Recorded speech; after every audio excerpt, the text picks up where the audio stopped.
नाम और तिथि। आज जिस काल के बारे में हम पढ़ रहे हैं, पुरातात्विक ने उनके बड़े बड़े नाम दिए हैं। आरंभिक काल को वे पुरापाषाण काल कहते हैं। यह दो शब्दों अथवा यानी प्राचीन और पाषाण यानी पत्थर से मिलकर बना हुआ है। यह नाम पुरातात्विकों से प्राप्त पत्थर के औरंग औजारों के महत्व को बताता है। पुरापाषाण काल 20 लाख साल पहले से 12,000 साल पहले के दौरान माना जाता है। इस काल को भी तीन भागों में विभाजित किया गया है। आरंभिक, मध्य एवं उत्तर पुरापाषाण। मानव इतिहास की कला 99% इसी काल के दौरान घटित हुई है। जिस काल में हमें पर्यावरण बदलाव मिलते हैं उसे जिस काल में हमें पर्यावरण बदलाव मिलते हैं उसे मेसोलिथ यानी मध्य पाषाण युग कहते हैं। इसका समय लगभग 12,000 से लेकर 10,000 साल पहले तक माना गया है। इस काल के पाषाण औजार आमतौर पर बहुत छोटे होते हैं। इसे माइक्रोलिथिक यानी लघु पाषाण युग कहा गया। प्राय इन औजारों में हड्डियों या लकड़ियों के मुट्ठे एवं हसलियां आदि जैसे औजार मिले हैं। साथ साथ पुरापाषाण युग वाले औजार भी इस दौरान बनाए जाते थे। अगले युग की शुरुआत 10,000 साल पहले से होती है। इसे नवपाषाण मतलब नया। नवपाषाण का मतलब होता है नया। हमें कुछ स्थानों के नाम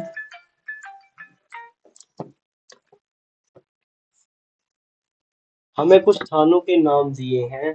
अगले अध्यायों में तुम्हें ऐसे अनेक नाम मिलेंगे। अक्सर हम पुराने स्थानों के लिए उन नामों का प्रयोग करते हैं जो आज प्राचीन है, क्योंकि हमें ज्ञात नहीं है कि उस काल में इनके क्या क्या नाम रहे होंगे।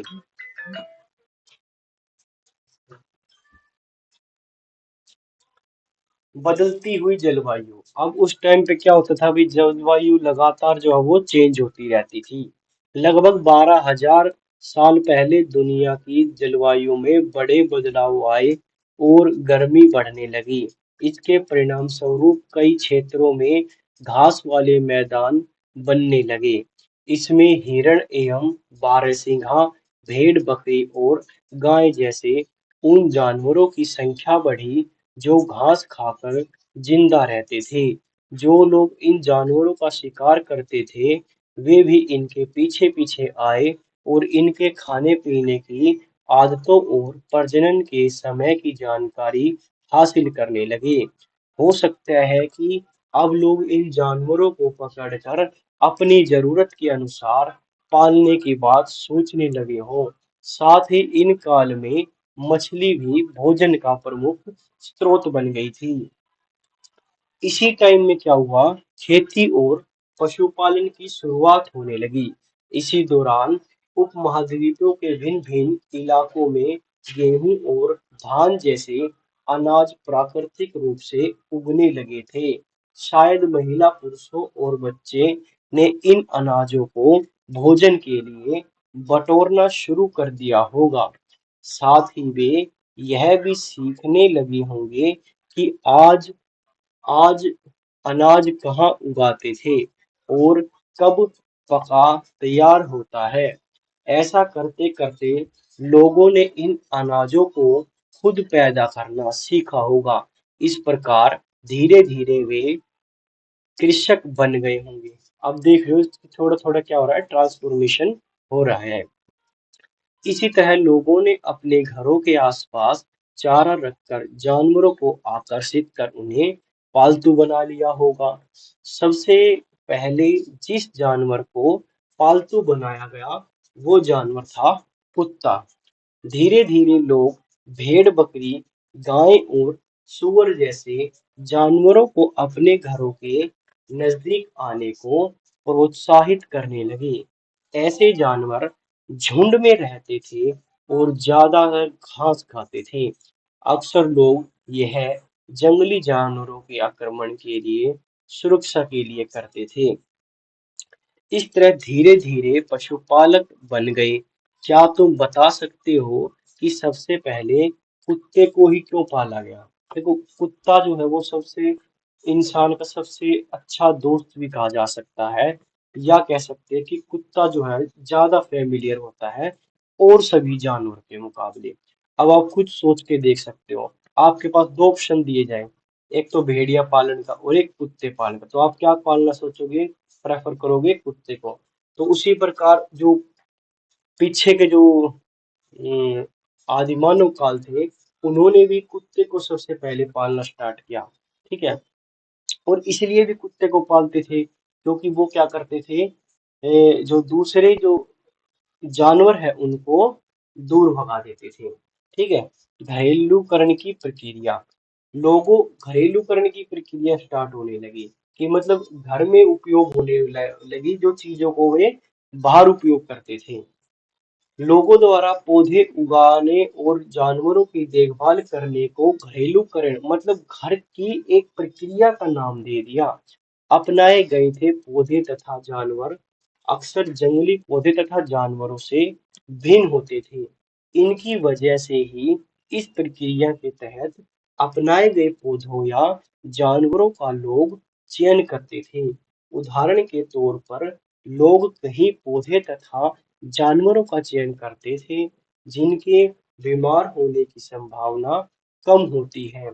यही नहीं, लोग उन्हीं पौधे को चुनते थे जिनसे बड़े दाने वाले अनाज पैदा होते थे, साथ ही जिनकी मजबूती डंठल अनाज पके दानों के भार को संभाल सके।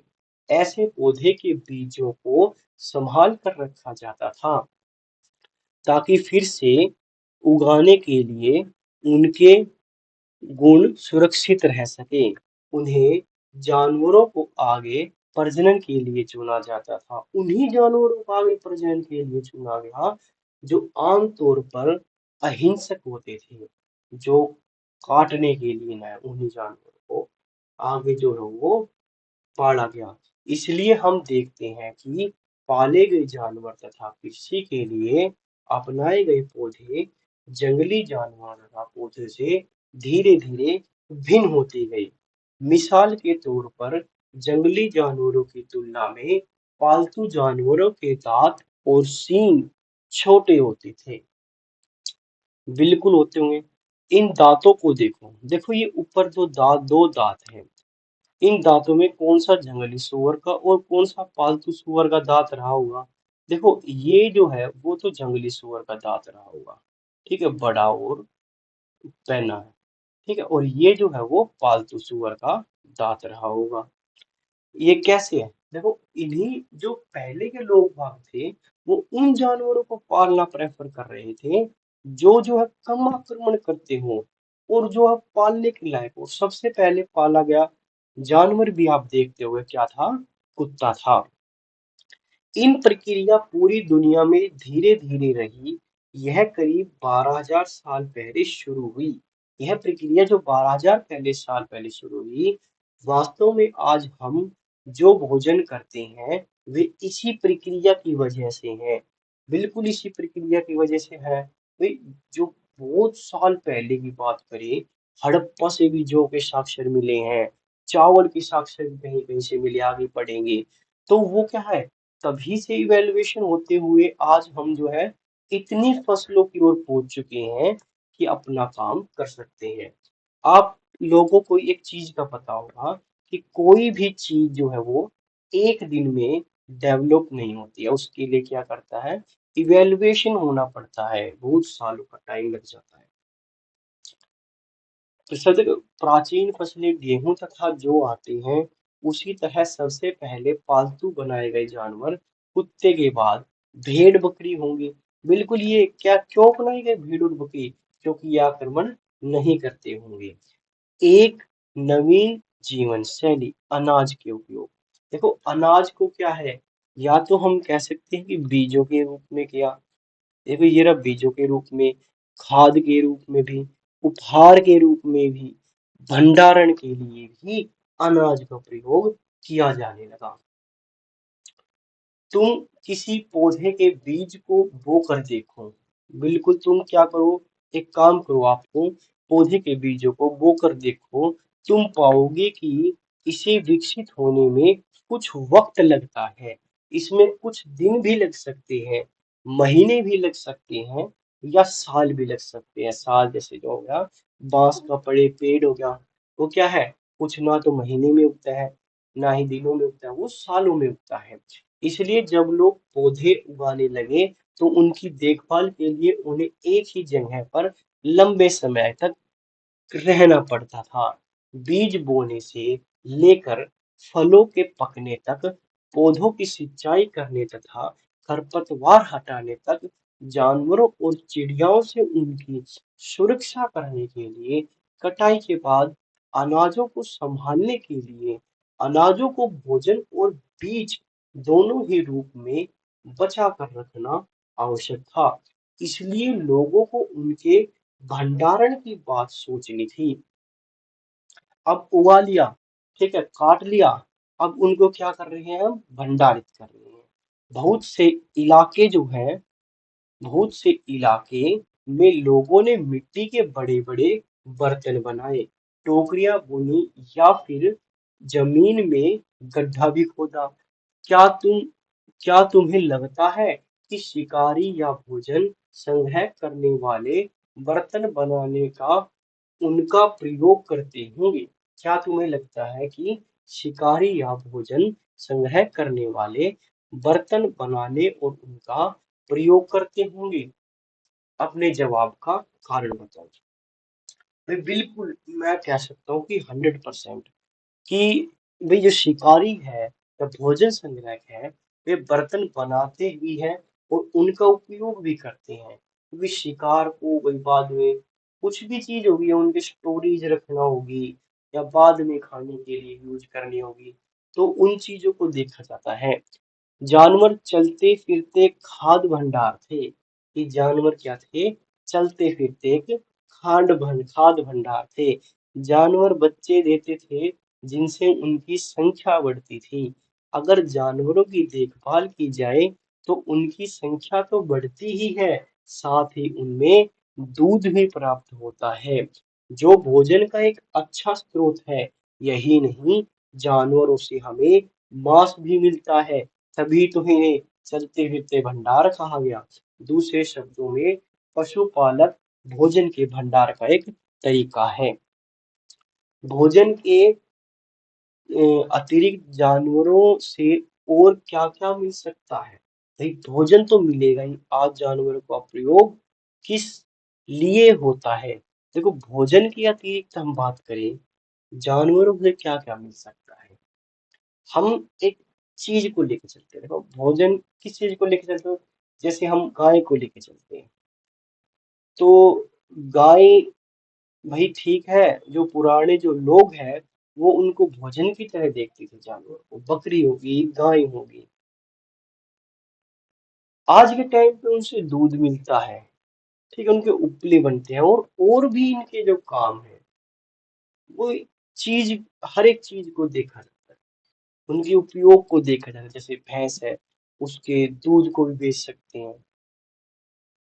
और पुराने समय में क्या था, पुराने समय में तो चलता ही ये आ रहा था कि लेन देन की प्रक्रिया,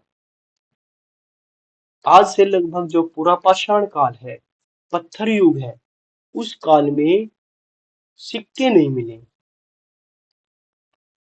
परंतु उस काल में भी व्यापार होता था। वो व्यापार किस लिए होता था कि एक वस्तु को देकर दूसरी वस्तु को खरीद लिया जाए। आगे चलते हैं, आओ आरंभिक कृषकों और पशुपालकों के बारे में पता करें, कि आरंभिक कृषक और पशुपालकों के बारे में पता करें। मानचित्र नंबर 2 में देखो, क्या तुम्हें कई नीले वर्ग दिख रहे हैं? पता है, इनमें से प्रत्येक बिंदु उस जगह को दर्शाता है जहाँ पुरातात्विकों को शुरुआत कृषि और पशुपालकों के होने के साथ मिली है। ये पूरे उपमहाद्वीपों में पाए गए। इनमें सबसे महत्वपूर्ण पश्चिमोत्तर क्षेत्र में, आधुनिक कश्मीर में और पूर्वी तथा दक्षिण भारत में पाए गए हैं। वास्तव में ये दृष्टि स्थान अथवा कृषकों और पशुपालकों की बस्तियां थी या नहीं, इसमें जांचने के लिए वैज्ञानिक खुदाई में मिले पौधे और पशुओं की हड्डियों के नमूनों का अध्ययन करते हैं। इनमें से सबसे रोचक जले हुए अनाज के दानों के अवशेष मिले हैं। ये लगता है कि ये गलती से या फिर जानबूझकर जलाए गए होंगे। वैज्ञानिक इन अनाजों के दानों की पहचान कर सकते हैं। इस तरह हमें पता चलता है कि इस उपमहाद्वीपों के विभिन्न भागों में बहुत सारी फसलें उगाई जाती रही होंगी। वैज्ञानिक विभिन्न जानवरों की हड्डियों को भी पहचान सकते हैं। स्थायी जीवन की ओर उस टाइम पे क्या सा था स्थायी जीवन। पुरातात्विकों की कुछ पुरास्थलों में झोपड़ियां और घरों के निशान मिले हैं। जैसे ब्रिजहोम, ब्रिजहोम कहाँ पर है? कश्मीर में। के लोग गड्ढे के नीचे घर बनाते थे, जिन्हें गर्तावास कहा जाता था। इनमें उतरने के लिए सीढ़ियां होती थी। इसमें उन्हें ठंड के मौसम में सुरक्षा मिलती थी और पुरातात्विकों की झोपड़ियों के अंदर और बाहर दोनों ही स्थानों पर आग जलाने की जगह मिलती हैं। ऐसा लगता है कि लोग मौसम के अनुसार घर के अंदर या बाहर खाना पकाते होंगे। बहुत सारी जगहों से पत्थर के औजार भी मिले हैं। इनमें से कई ऐसे हैं जो पूरा पाषाण उपकरणों के भी हैं, इसलिए उन्हें नवपाषाण काल युग का माना गया। इनमें वे औजार भी हैं जिनकी धार और भी अधिक पैनी करने के लिए उस पर पालिश चढ़ाई जाती थी। ओखली और मूसल का प्रयोग अनाज तथा वनस्पतियों के प्राप्त अन्य चीजों को पीसने के लिए किया जाता था। आज हजारों साल बाद इस तरह प्राचीन प्रस्तर युगीन औजारों का निर्माण और प्रयोग होने लगा है।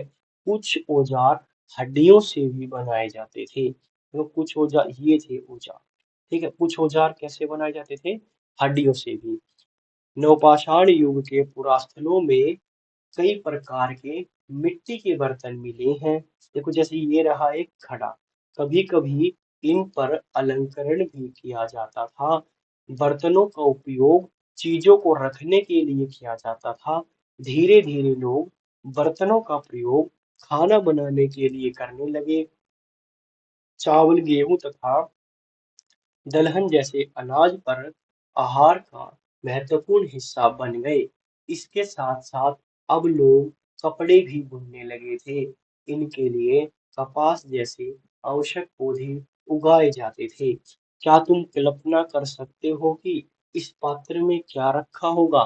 भाई इस पात्र में लिक्विड की चीजें रखी होगी। क्या ये परिवर्तन हर जगह एक साथ ही आए होंगे? बिल्कुल नहीं, ऐसा नहीं है। ऐसी बात नहीं है। एक तरफ जहां कई जगहों पर स्त्रियां पुरुष शिकार और भोजन संग्रह करने का काम करते थे, वहीं अन्य लोगों ने हजारों साल पहले दरमियान धीरे धीरे खेती और पशुपालन करना स्टार्ट कर दिया। क्या कहा इसने कि जरूरी नहीं है कि जो एक जगह पर काम हो रहा है वो ही हर एक जगह हो सकता है कि दूसरी सभ्यता ज्यादा विकसित हो गई हो सकता है कि दूसरे लोग उस काम को पहले करने लगे हों। बहुत जगह लोग मौसम के मुताबिक बदल बदल कर अपनी आजीविका चलाते रहे होंगे। सूक्ष्म निरीक्षण एवं मेहरगढ़ में जीवन मृत्यु। मेहरगढ़ मानचित्र नंबर 2 में मेहरगढ़ बोलो। यह ईरान जाने वाली सबसे महत्वपूर्ण रास्ते गोलन दर्रे के पास एवं हरा भरा समतल स्थान है। मेहरगढ़ संभवतः वह स्थान है जहाँ के स्त्री पुरुष ने इस इलाके में सबसे पहले गेहूं उगाया और भेड़ बकरियों को पालना शुरू किया। मेहरगढ़ में यहाँ विभिन्न प्रकार के जानवरों की हड्डियां मिली। कहाँ पर? मेहरगढ़। मेहरगढ़ है कहाँ पर? नीचे की साइड, ठीक है, बाद में देखेंगे। यहाँ विभिन्न प्रकार के जानवरों की हड्डियां मिली और भेड़ बकरियां की भी हड्डियां मिली। मेहरगढ़ में इनके अलावा चौकोर तथा आयताकार घरों के अवशेष भी मिले हैं। चौकोर और आयताकार घरों के अवशेष भी मिले हैं। प्रत्येक घर में 4 या उससे ज्यादा कमरे हैं। इनमें से कुछ स्वतः भंडारण के काम आते हैं। मृत्यु के बाद असामान्य मृतकों के सगे संबंधी उनके प्रति सम्मान जताते हैं। लोगों की अवस्थाएं है कि मृत्यु के बाद भी जीवन है। ये लोग मानते थे कि क्या मानते थे कि मृत्यु के बाद भी जीवन है। इसलिए कब्रों में मृतकों के साथ कुछ सामान भी रख जाते थे।